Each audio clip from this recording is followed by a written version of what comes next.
And Sankranti టైంలో మన పల్లెటూళ్ళలో హరిదాసు కీర్తనలు అండ్ డూడు బసవన్నలు ఇవన్నీ చూసారా ఎప్పుడైనా? హరిదాసు అంటే హరి యొక్క సేవకుడు అన్నమాట.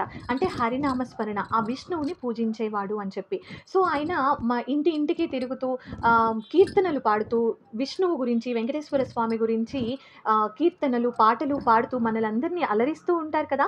సో, ఇలా అయినా వాళ్ళ నోటి నుంచి కొన్ని మంచి మాటలు మనం వింటూ ఉంటాం. మంచి పాటలు, దేవుడికి సంబంధించిన విషయాలు వింటూ పిల్లలు పెరుగుతారు అనే ఉద్దేశంతో అండ్ ఈ హరిదాసుకి మనం బియ్యం లేకుంటే అన్నం అలాంటివి ఇచ్చి హెల్ప్ చేస్తుంటాం కదా!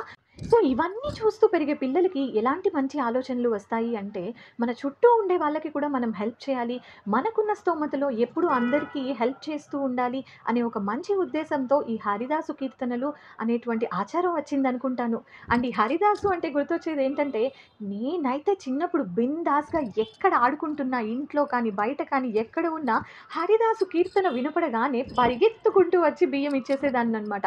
నేను కానీ కాకుండా ఇంట్లో ఎవరైనా బియ్యం ఆయనకి పోసారా దట్స్ ఇట్ డన్ ఔట్ ఇంకా అందరూ ఆ రోజు ఇంట్లో.